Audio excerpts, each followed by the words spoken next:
자, 지난주까지 봤던 다윗의 삶을 한마디로 정리한다면 그것은 은혜의 삶이었습니다. 다윗이 그토록 멋진 삶을 살 수 있었던 비결은 다윗이 하나님의 은혜를 담을 만한 참 좋은 그릇이었기 때문입니다. 여러분도 그런 멋있는 삶을 살기를 원하시죠? 다윗이 그런 삶을 살았던 것처럼 우리도 정말 그런 삶을 다들 살고 싶어 하십니다. 요즘식으로 우리 젊은 사람들 식으로 표현한다 그러면 간지나는 삶, 정말 간지나는 인생을 살아보고 싶다. 오늘 그 비결이 오늘부터 나오는 말씀 속에 있습니다.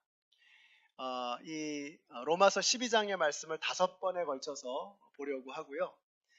그 다음에 이제 6월 달부터 정말 멋있는 인생을 살았던 그 사람들의 삶을 구체적으로 사도행전을 통해서 이제 살펴보려고 합니다. 바울의 연희 편지들과 마찬가지로 로마서도 크게 두 부분으로 나누어집니다. 앞에서는 구원에 관해서 이야기를 하고요. 뒤에서는 그러면 구원받은 사람은 어떻게 살아야 하느냐 하는 이 문제를 다루고 있습니다. 그래서 로마서 12장이 중요합니다. 이 둘을 연결해주는 대동맥과 같은 그러한 말씀이기 때문입니다. 그래서 이 중요한 말씀이 그러면 어떻게 시작이 되느냐? 오늘 본문에 보시면 형제자매 여러분 하고 그 대상을 부르면서 처음으로 나오는 말이 그러므로 이렇게 돼 있어요. 그러므로. 여러분, 우리가 하나님의 자녀가 되었다면, 하나님 안에서 우리가 형제 자매가 되었다면 그러므로 하면서 따라오는 삶의 변화가 우리에게 있어야 하는 것입니다. 예수님을 믿기는 하는데 삶의 변화가 없다면 뭔가 잘못된 것입니다. 여러분, 구원은 우리가 누릴 수 있는 가장 중대하고도 가장 영광스러운 하나님의 선물입니다. 그러나 구원받는 것으로 끝나는 것은 아닙니다. 요 며칠 전에 우리 모든 한국 사람들을 눈물 짓게 했던 대단한 사건, 군사분계선을 왔다 갔다 하면서 남북한의 정상들이 만났습니다. 손을 잡았습니다. 그래서 판문점 선언도 했죠. 이게 불과 몇 달 전만 해도 상상도 할 수 없었던 그런 상황 아니겠습니까? 정말 눈을 씻고 다시 봐야 되는 그런 신기한 일이 펼쳐진 것입니다. 그러나 그게 끝이 아니죠. 이제부터 시작입니다. 종전과 평화협정까지 앞으로 계속해서 가야 하는데, 앞으로 있을 그 트럼프 대통령과의 북미 정상회담도 중요하고요. 실질적인 비핵화가 이루어져야 합니다. 그래서 남북한의 왕래가 이루어져야 하고, 우리가 가서 또 평양에 가서 옥류관 냉면도 먹고, 그리고 이제 우리 연합장로교에서 북한으로 단기 선교팀도 보내고, 그래서 정말 하나님의 나라가, 그리스도의 계절이 이 땅 가운데 정말 시작되는, 한반도 땅에 이루어지는 그날이 올 때까지 우리가 계속해서 기도해야 됩니다. 끝난 게 아니고 이제부터 시작하는 거예요. 이제부터 살얼음판을 걷듯이 한 걸음 한 걸음 우리가 기도하면서 이 길을 가야 되는 것입니다. 마찬가지로 여러분, 구원은 끝이 아니고 시작입니다. 이제부터 시작입니다. 증거가 뭐냐? 저와 여러분이 여기 지금 숨 쉬고 있다는 거, 이게 증거입니다. 만약에 구원이 끝이었다면, 예수 믿고 구원받는 것으로 끝이라면 바로 그 즉시로 하나님께서 우리를 천국으로 데려가셨어야죠. 근데 우리를 여기 남겨두시는 이유가 뭐냐? 우리가 이 땅에서 해야 될 일이 있다는 거예요. 우리를 통해서 하나님께서 하시고자 하는 일이 있다고 하는 것입니다. 그것이 앞으로 우리가 살펴보게 될 내용입니다. 오늘날 교회가 신뢰와 영향력을 잃어가고 있습니다. 바로 이 그러므로가 약해졌기 때문입니다. 목사의 책임이 제일 큽니다. 예수 믿고 구원받는 것만 강조를 했지, 그 다음에 우리 성도님들이 어떻게 살아야 할까에 대해서 제대로 가르치지 못했습니다. 그러다 보니까 교회는 자기만 구원받고 자기 잘 되면 끝나버리는 그런 이기적인 집단으로 오해를 받고 있습니다. 그것이 오해가 아니었으면 좋겠습니다. 그러나 여러분, 우리가 잘 못 배워서 그렇지 그것은 진정한 기독교의 모습이 아닙니다. 기독교회는 사람을 바꾸고 사회를 바꾸고 나라를 바꾸고 민족을 바꾸고 세상을 바꾸는 능력이 있는 것을 믿으시기 바랍니다. 기독교회는 반드시 그러므로 이것이 딸려와야 되는 것입니다. 로마서가 11장으로 끝나지 않고 12장부터 계속되어지는 이유가 바로 여기에 있습니다. 그러므로 구원받은 백성들은 어떻게 해야 되느냐? 오늘 본문의 1절 말씀을 다시 한번 보겠습니다. 구원받은 백성들은 어떻게 해야 되느냐? 같이 읽습니다. 시작. 형제자매 여러분, 그러므로 나는 하나님의 자비하심을 힘입어 여러분에게 권합니다. 여러분의 몸을 하나님께서 기뻐하실 거룩한 산 제물로 드리십시오. 이것이 여러분이 드릴 합당한 예배입니다. 옛날 번역에는 영적인 예배라고 했죠. 그러나 좀 더 정확한 번역은 합당한 예배다. 논리적으로 구원을 받았다면 합당하게 우리가 드려야 할 예배는 뭐냐? 삶으로 드리는, 몸으로 드리는 예배. 오늘 1절 말씀의 맨 마지막 단어는 예배입니다. 예배.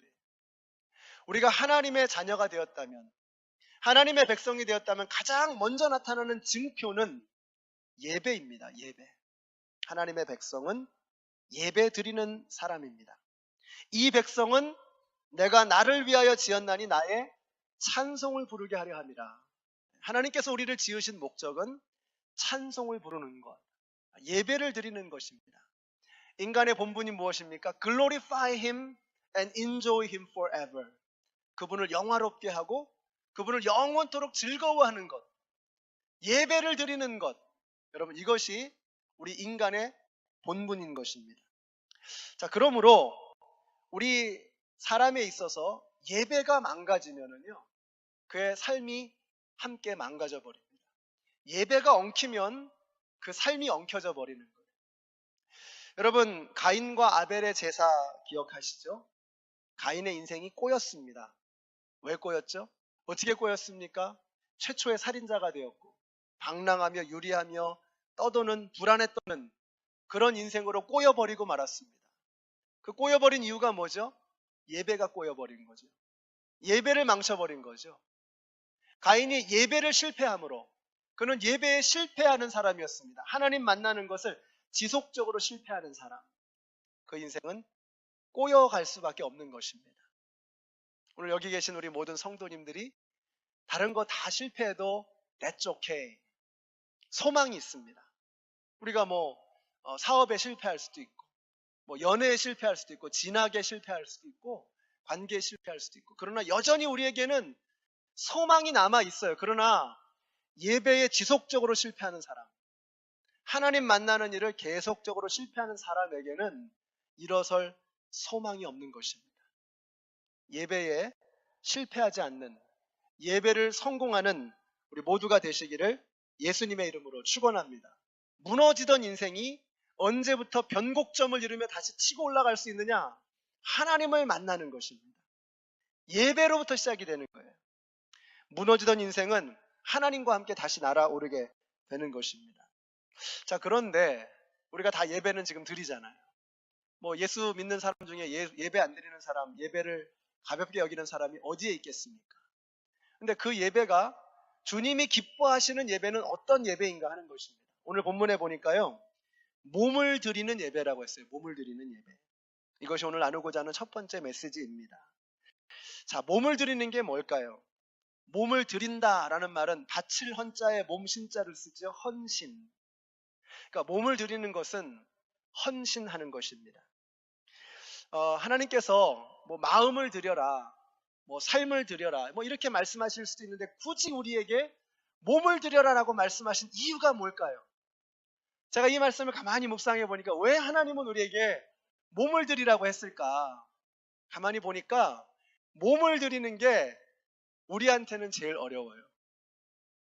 우리가 말은 많이 합니다. 마음은 많이 갖습니다. 근데 몸을 드리지 않아요.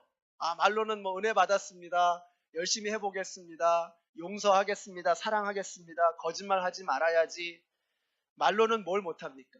생각으로는 만리장성도 하루에 12번은 더 쌓습니다.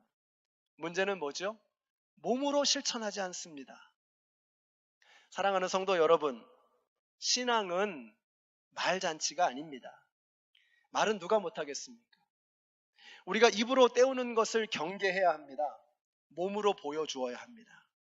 몸을 들이는 헌신이 우리의 신앙 가운데 있어야 합니다. 그래서 지난 수요일에 공부했잖아요. 우리 몸을 마귀에게 헌신, 마귀에게 바쳐서 불의의 병기가 되어서는 안 되고, 우리의 몸을 하나님께 헌신, 하나님께 바쳐서 의의 병기가 되어야 한다라는 말씀을 드렸습니다. 우리는 우리 몸을 가지고 마귀에게 헌신할 수도 있고 하나님에게 헌신할 수도 있습니다.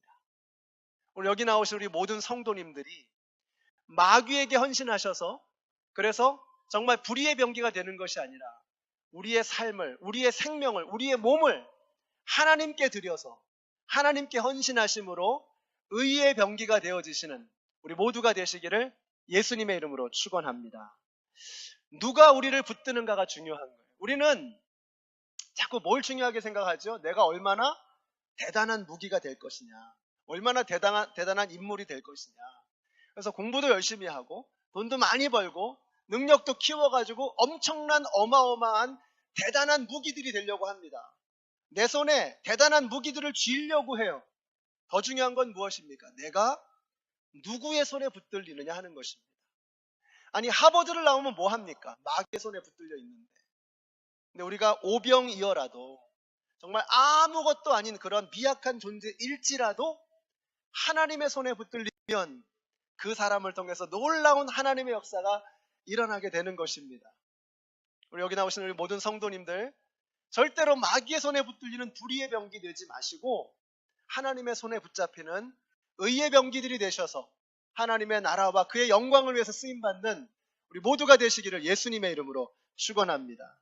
그래서 하나님께 헌신하고 하나님께 쓰임받는 게 이게 수지 맞는 일입니다. 우리는 오해하고 착각하는 것 중에 하나가, 내가 뭐 하나님을 위해서 헌신하고 하나님께 쓰임받고 이러면 내가 뭐 이렇게 뭐 희생이나 대단한 걸 하는 것처럼 오해를 해요. 그렇지 않아요. 우리가 하나님께 붙들리지 않으면 마귀가 우리를 붙들어 버리는 거예요. 내가 하나님 앞에 헌신하는 것, 하나님께 내 몸을 드리는 것, 이게 수지 맞는 일입니다. 이게 간지나는 인생을 살아가는 비결인 거예요. 멋있는 인생을 살 수 있는 방법이 뭐냐? 마귀에게 붙들리지 않고 하나님께 내 몸을 드려서 하나님께 붙들려 쓰임 받는 것, 이게 정말로 멋있는 인생을 살아가는 비결인 것입니다. 우리가 하나님의 손에 붙들리게 되면 우리의 입술이 바뀔 겁니다. 분열을 조장하고 사람들을 헐트하고 아프게 하고 사람들의 마음에 생채기를 내고 그리고 갈등을 유발하는 그런 입술에서 그 사람이 하나님의 손에 붙들림을 받게 되면은 그 입술을 통해서 생명의 역사가 나타나는 거예요. 진리를 말하고 복음을 전하고 사람들을 세워주고 사람들을 살리는 그런 역사가 나타나게 되는 것입니다. 우리가 하나님의 손에 붙들리게 된다 그러면, 예전에는 우리의 손과 발이 죄를 짓는데 얼마나 빨랐습니까?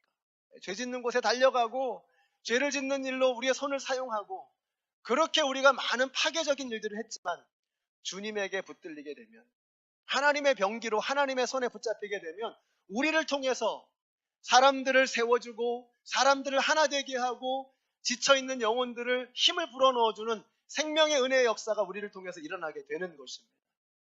우리 여기 계신 우리 모든 성도님들, 하나님께 붙들림 받는 의의 병기들이 다 되시기를 예수님의 이름으로 축원합니다. 어제 어떤 집사님께서 교회에서 이렇게 막 뭘 일을 하시면서 옆에 계신 분께서 그런 칭찬을 해주셨어요. 아, 이분은 다른 거 하면은 마이너스의 손인데 이 일을 하면은 마이다스의 손이라고 그러면서 아주 이렇게 일을 잘하시는 걸 칭찬해 주셨어요.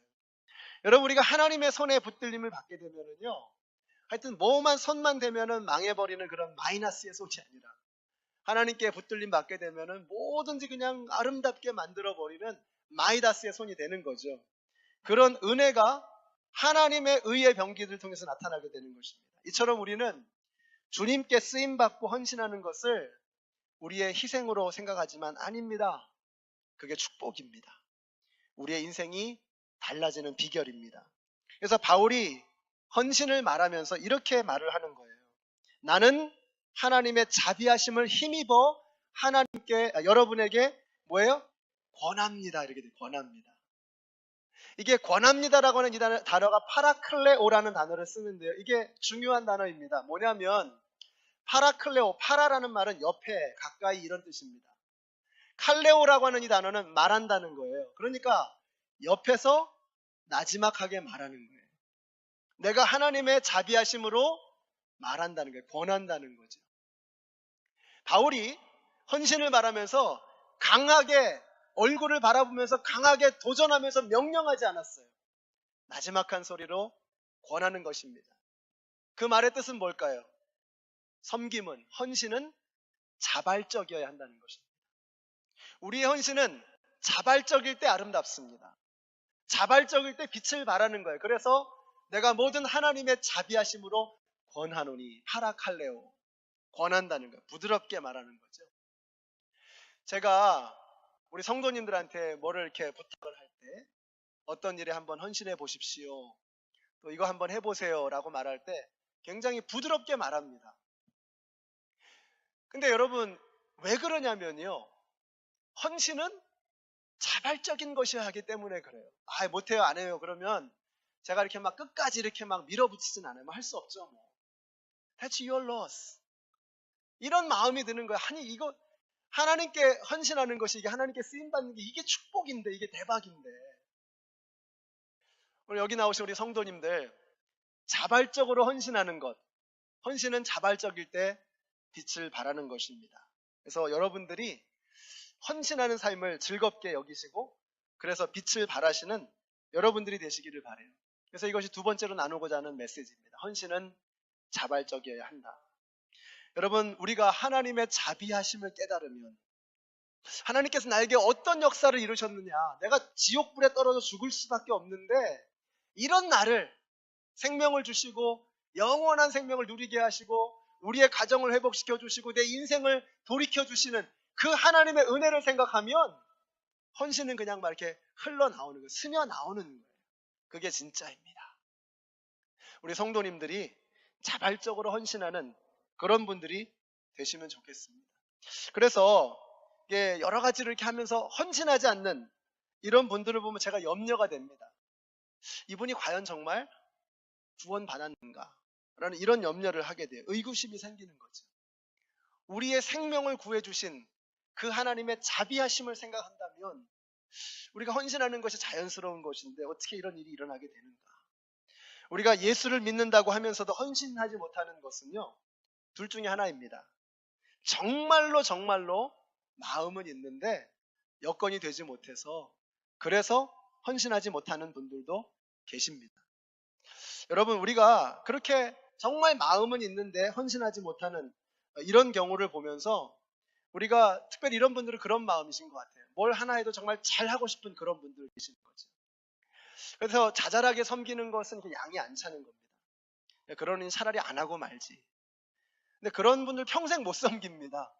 정말 제대로 한번 해야지만 섬기겠다는 분은 평생 못 섬겨요. 그래서 여러분이 정말 마음은 있는데 정말 섬기고 싶은데 이걸 잘 못하시는 분들은요, 작은 거부터 시작하세요. 작은 거부터. 별거 아닌 거.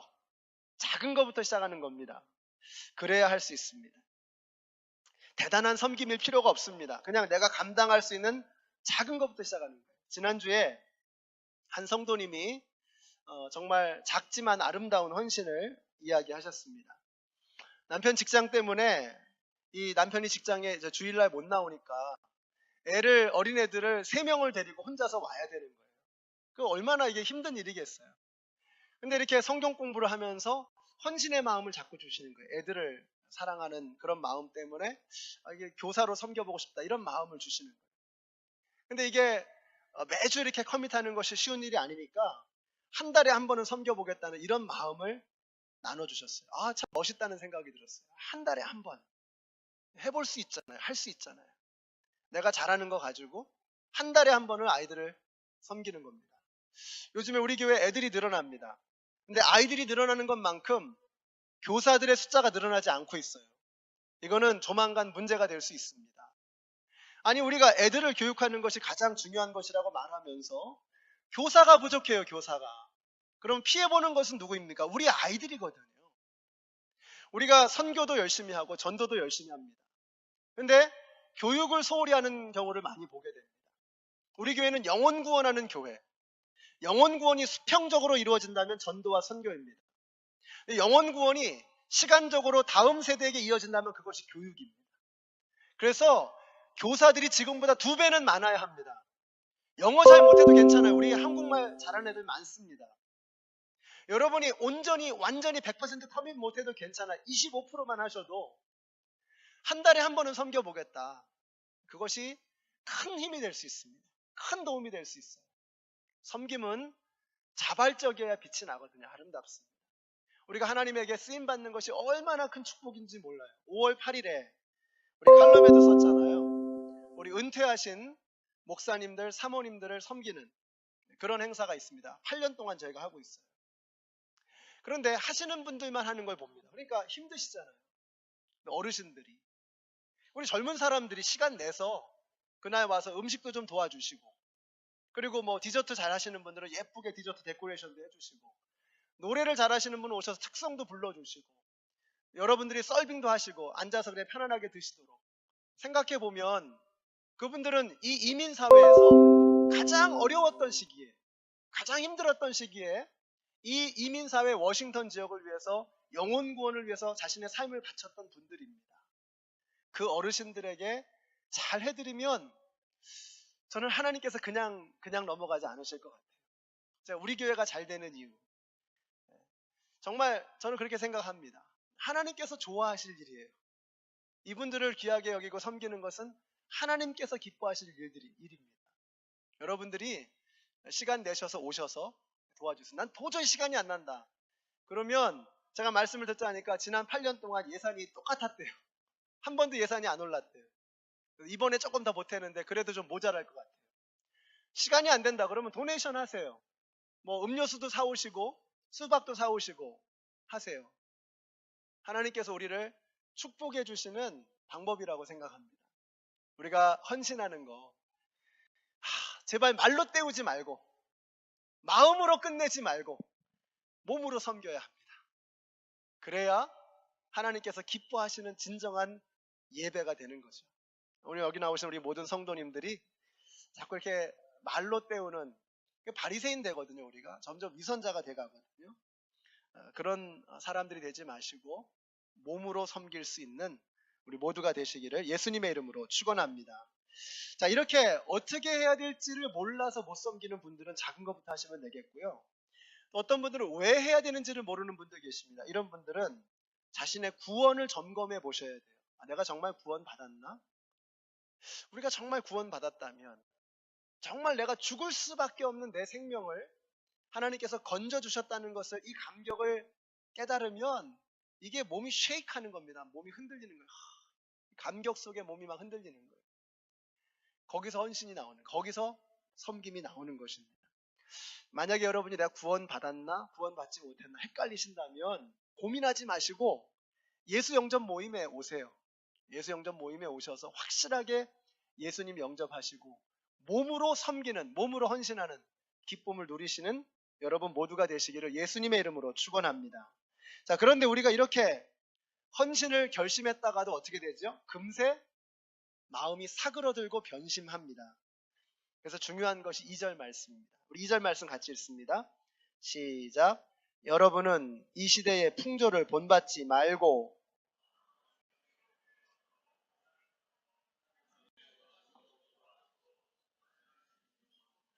분별하도록 하십시오. 아멘. 자, 이 말씀에 2가지가 나옵니다. 하지 말라는 것과 하라는 것이 나와요. 뭘 하지 말라 그러죠? 세상 풍조를 본받지 말아라. 뭘 하라 그러죠? 마음을 새롭게 함으로 변화를 받아라. 이 말은 다른 말로 하면 예수님을 본받아라, 이런 말이죠. 그러니까 다시 정리한다면 이겁니다. 2절의 말씀은 세상의 풍조를 본받지 말고 예수를 본받아라. 바로 이 말씀입니다. 우리의 헌신이 왜 자꾸 흔들리냐면 자꾸 세상의 풍조에 귀를 기울이고 세상의 풍조에 눈이 가기 때문에 그래요. 세상을 보면 세상은 뭐라 그러죠? 나를 섬기라는 겁니다. 그래서 죄다 왕들이에요. 세상은 세상은 네가 원하는 걸 해. Obey your thirst. 네가 하는 거, 네가 하고 싶은 거, 너 하고 싶은 대로 다 해. 네가 왕이라고 세상은 우리를 조장하고 있어요. 그게 세상의 풍조입니다. 그래서 세상은 점점 어떻게 되죠? 동물의 왕국이 되는 거예요. 약육 강식.